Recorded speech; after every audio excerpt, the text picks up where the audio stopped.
Sabe, quando a gente fala sobre a evangelização de crianças e jovens no espiritismo, a gente está falando de algo muito maior que uma simples atividade. É uma verdadeira missão. Mas afinal, o que isso significa na prática? O que é ser um evangelizador? É sobre isso que a gente vai conversar hoje. Vamos mergulhar nos pilares que sustentam essa tarefa que é, sem dúvida, transformadora. Um chamado para a gente cultivar o futuro. E olha, para a gente ter uma ideia do peso dessa missão, basta olhar para essa mensagem de Bezerra de Menezes. Ele não diz que é importante, ele diz que é do mais alto significado. Percebe a diferença? Isso já mostra que não estamos falando só de passar conhecimento, de ensinar uma lição. Não.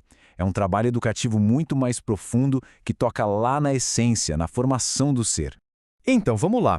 Para começar a entender tudo isso, a gente precisa ir direto ao ponto. O porquê dessa missão. Qual é a razão de ser, sabe? Qual é a importância espiritual por trás de tanta dedicação? E a chave para entender esse porquê está toda na forma como a gente enxerga a criança. A doutrina nos mostra que ela não é de jeito nenhum uma folha em branco esperando para ser escrita. Pelo contrário, a criança é um espírito imortal, um ser completíssimo, com seu lado biológico, psicológico e, claro, espiritual. Ela já chega com uma bagagem, como história, e está aqui numa jornada para se aprimorar. E o mais importante é isso: a criança é a protagonista da própria história. E a evangelização? Bom, ela entra como um guia, um suporte nesse caminho. Ok, se a criança é a protagonista, quais são os objetivos da evangelização? O que se quer alcançar?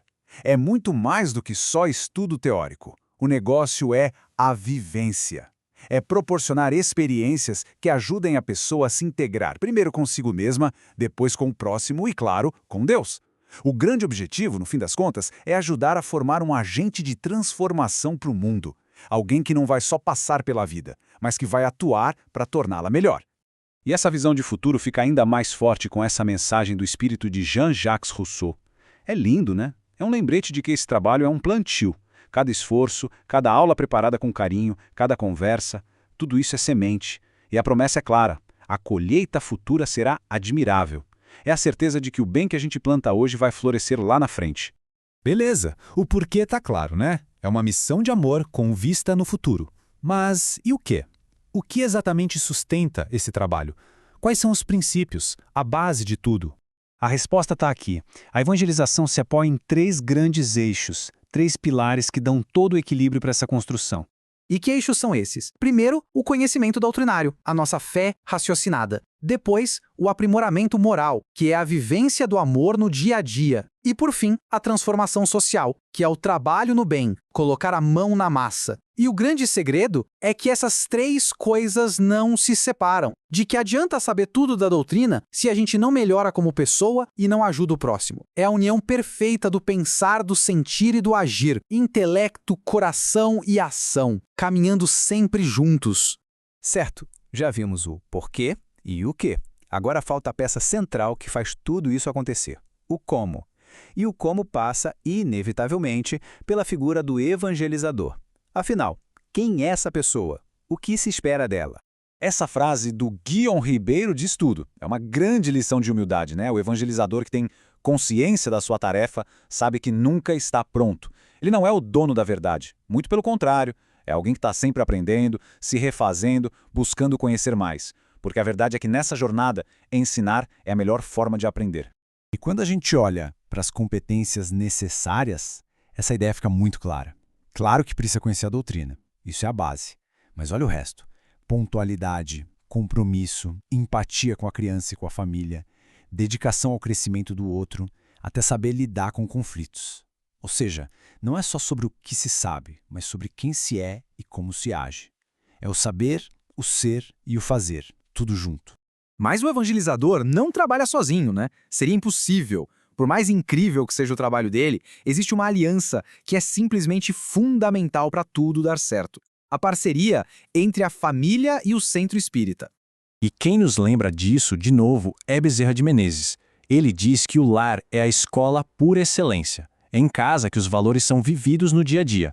Mas ele também diz que os pais não devem deixar de levar os filhos para a evangelização. Por quê?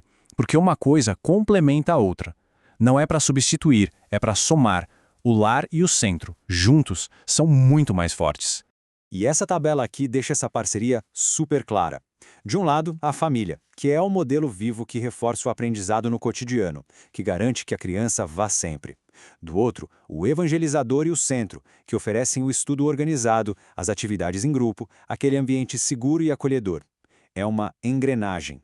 Quando a família e o centro trabalham em sintonia, aí sim, o desenvolvimento da criança e do jovem acontece de verdade. E essa união não é só com a família não, é entre toda a equipe de evangelização. A mensagem de Bezerra aqui é um chamado. Unamo-nos. A tarefa é de todos. É um trabalho de equipe, que precisa de planejamento, de conversa, de alinhamento. A força para levar essa missão adiante vem dessa união, dessa fraternidade entre os trabalhadores. E depois de entender o porquê, o que e o como, a gente volta para o início, para aquele resultado de todo esse esforço, a tão sonhada, admirável colheita futura.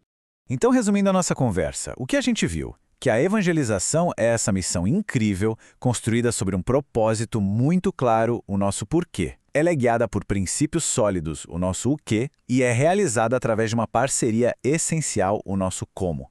É a junção desses 3 elementos que faz desse trabalho algo de um valor que a gente nem consegue medir. E para a gente fechar, fica essa pergunta no ar. Ela não é para mim nem para você, é para todos nós. A tarefa é coletiva. Então a questão não é mais se a gente deve fazer, mas sim como. Como é que a gente pode, juntos, garantir que essa colheita futura seja mais bonita e abençoada possível? Fica aí o convite para a gente pensar no nosso papel, por menor que pareça, dentro dessa missão tão grandiosa.